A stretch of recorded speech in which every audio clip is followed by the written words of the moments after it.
Hey folks, Quill18 here, and welcome to Let's Play Crusader Kings 2. Crusader Kings 2 is another one of these grand strategy games from Paradox, just like Europa Universalis, except it takes place about 3.5 centuries before Europa Universalis, in the very medieval period, and it's a game a little less about traditional warfare and conquest and a lot more about dynasties. You don't even play as a country exactly, you play as a dynasty. And in this case, after much debate in the live stream chat, we've decided to play as, you know what, I haven't even looked at the names properly because this is all not what I was thinking of doing. This is so crazy. So we are going to be playing as the Jimena dynasty. Jimena dynasty, and let me just switch the view over here, of Castille. And I love the menu music. So good. Everyone in chat, do let me know if the sound is no good. And yeah, so the Iberian Peninsula at this time is divided among several sort of kingdoms. Well, they're not sort of kingdoms, several kingdoms. Castile, Navarre, Leon, so on and so forth, which were your traditional sort of European Christian Catholic kind of kingdoms, and lots of Muslim kingdoms as well. The Moors, I guess they were from Africa and things like that, and they've conquered quite a bit. Everything green you see is Muslim, and everything yellow-orange is Christian. Now, in this game, you can't play as any of the Muslim nations. You have to play a Christian feudal kingdom, or dynasty rather. So we've elected to play as Castile here because we know historically Castile takes over a large part of it. If you start Europa Universalis in 1399, Castile has most of the Iberian Peninsula. There's Portugal over here, and there's Aragon kind of over here-ish. Maybe some other stuff I don't quite recall. And of course, at some point, that all gets unified into Spain, and then Portugal stays on the coast here. So look, the map looks nothing like that, which is really interesting. So it's going to give us an opportunity to form that up. There's going to be a lot of sort of religious stuff, but what's more importantly is that our family, the Jimena family, the Jimena dynasty, becomes extremely powerful over time. So without further ado, we are in the 15th of September, 1066. Let's play. Now, unlike Europa Universalis 3, where, excuse me, where there's not really much of a defined win condition, you just sort of set your own conditions, here there is a scoring system. It is in the very top right corner of the screen. It currently says 0. We currently have 0 points. And you'll see for the longest time we actually won't get any points at all. We will only get points when our ruler dies, because that's how it works. When your current person dies, when the person you're controlling, and currently we are King Sancho II of Castile, when he dies, we get a number of points based on a variety of factors, including prestige and piety.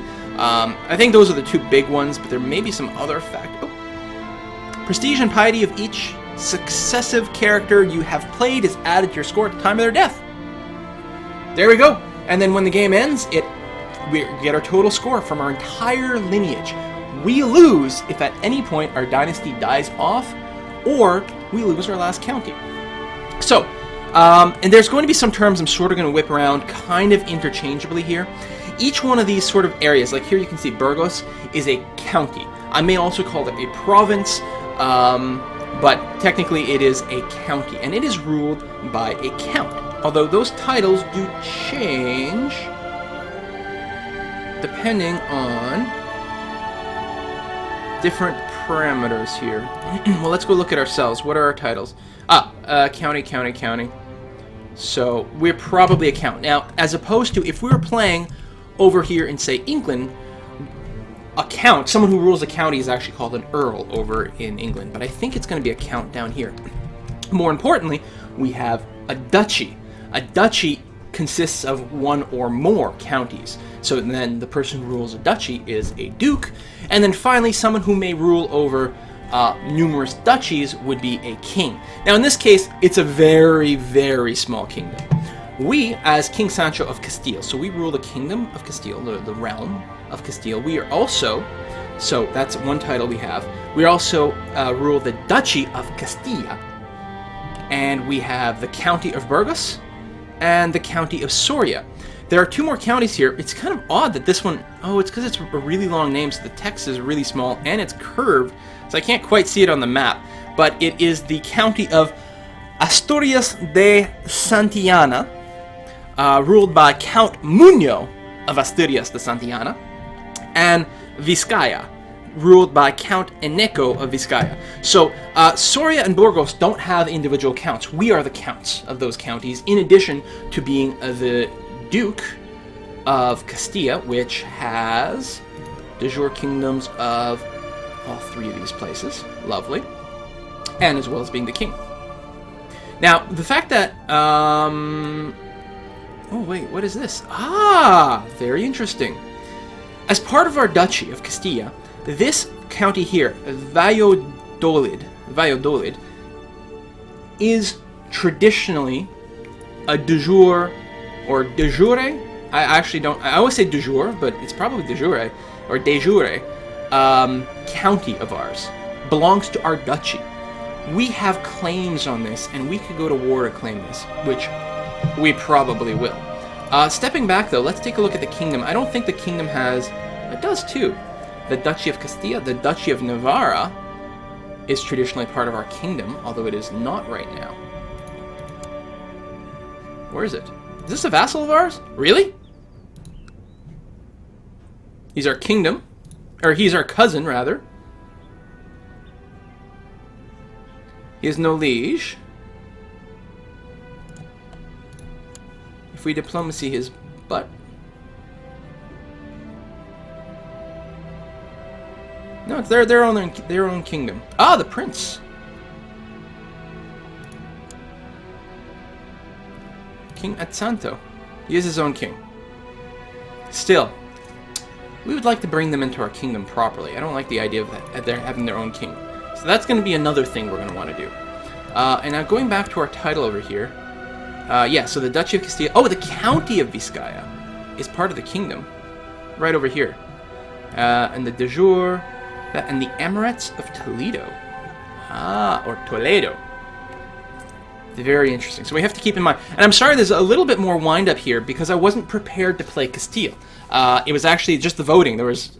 I mean, we had like 300 people in the stream right now, and I think we had 300 different suggestions. But when I narrowed it down to Castile or Lorraine, I think about 75% of the people were coming down towards Castile. So here's where we are. So I sort of have to figure out how we're doing.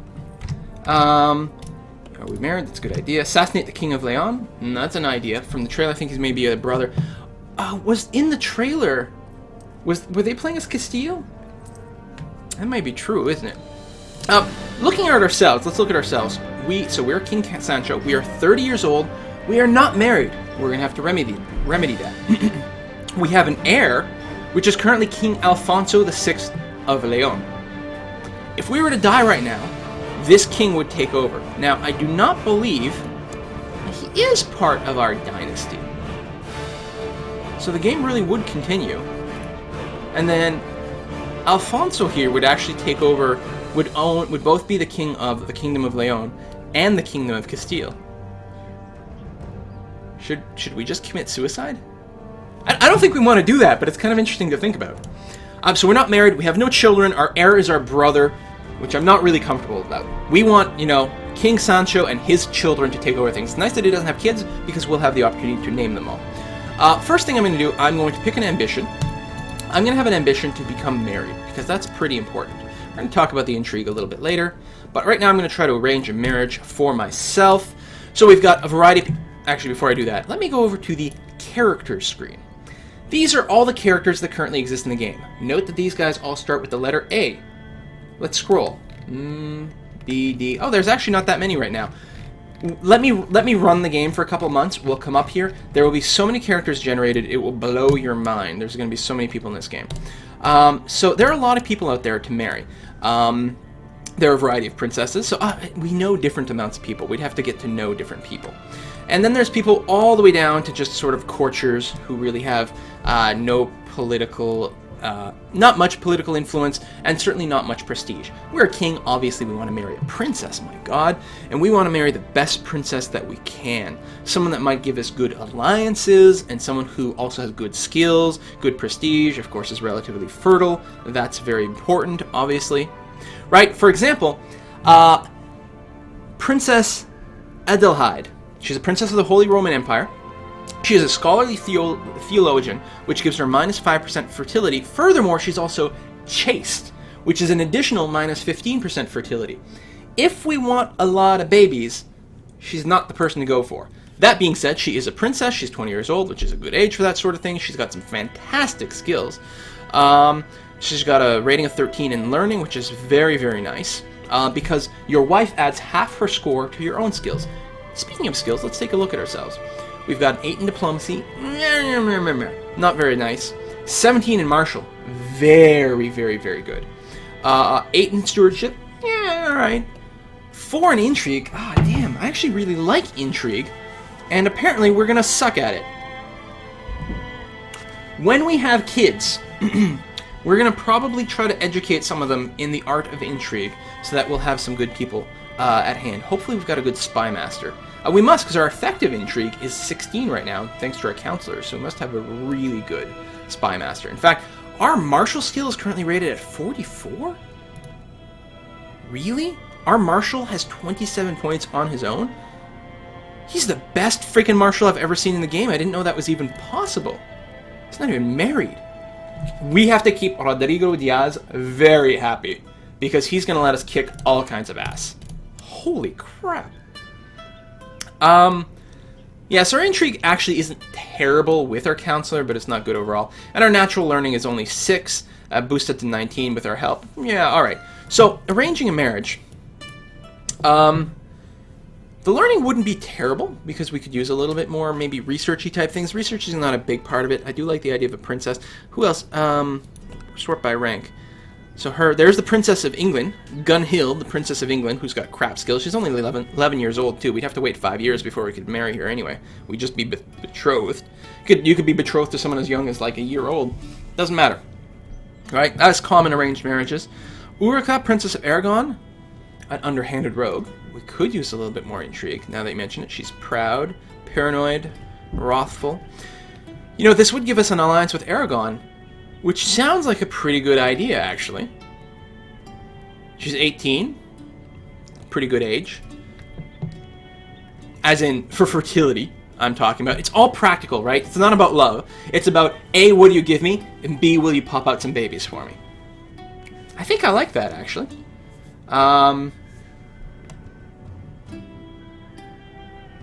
Yeah. We're gonna marry, we're gonna see if we can't marry Princess Sancha. So Norway, Hungary, England. Yeah, Sancha. Who doesn't like us particularly much. So we would gain 32 prestige from marrying in... Wait, whoa. She's already of my house? Wait, what? Huh?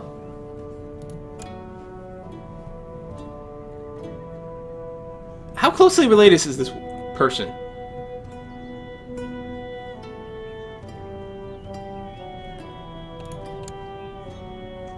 Where's Sancha? Sort me.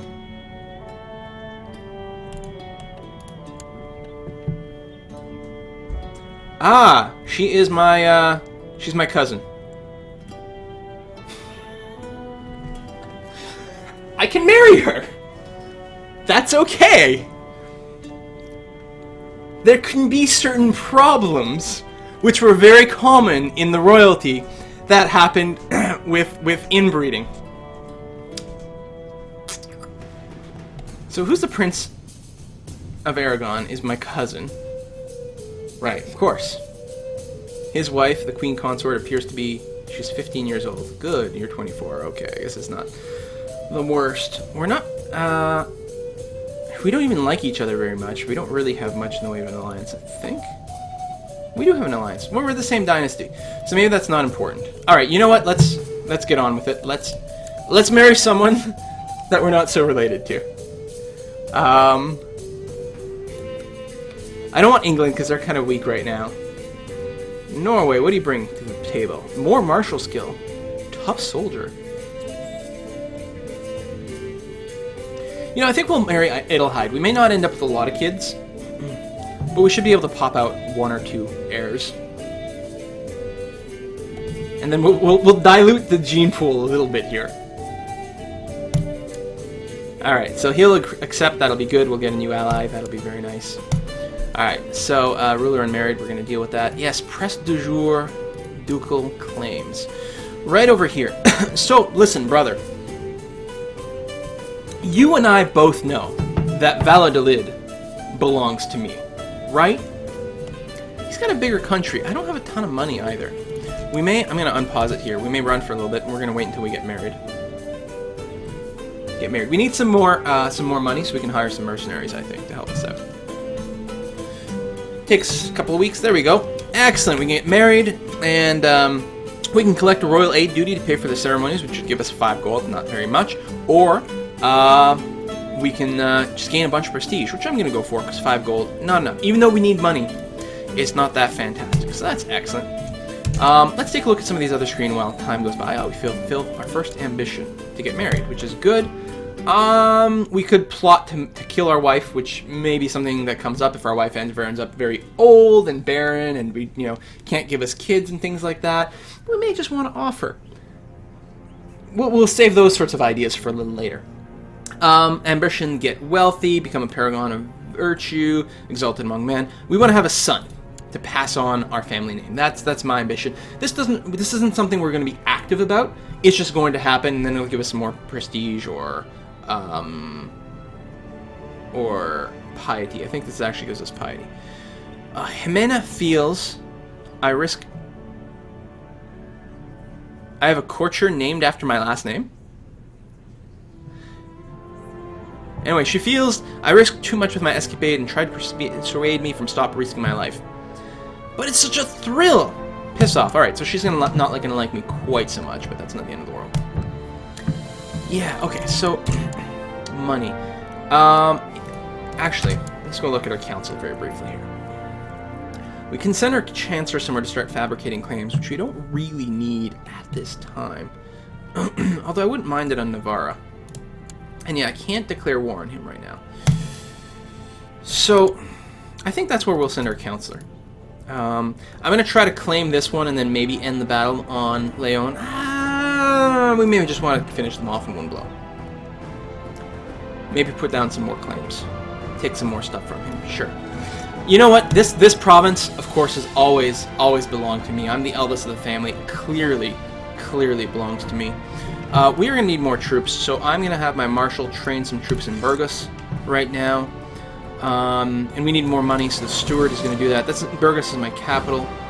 The spy master. Yeah, uncover some plots. Just protect me from that. We'll see what we want to do there later. And my court chaplain, Bishop Garcia of Silos, you are going to improve religious relations. Maybe.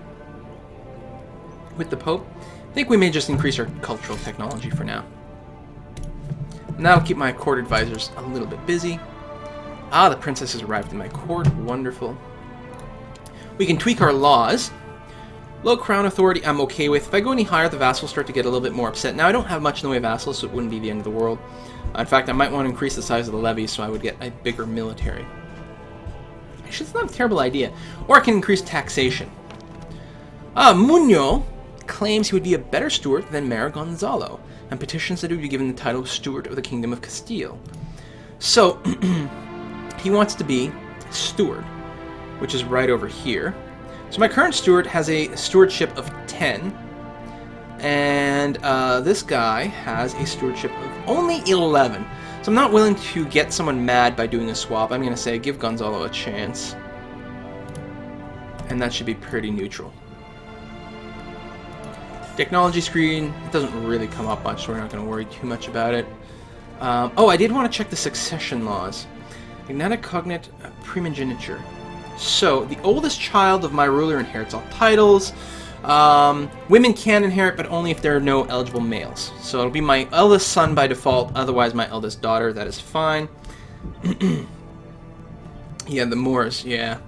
That is an issue. Who you are already at war with? Where are you going? Zamora. You're just trying to unify your realm. Can't say I blame you too much. Maybe I should just pick on Navarre. It's a lot smaller. I don't have to pick over here, actually. I should have just moved. I'll have to wait a little bit before I can move my Chancellor.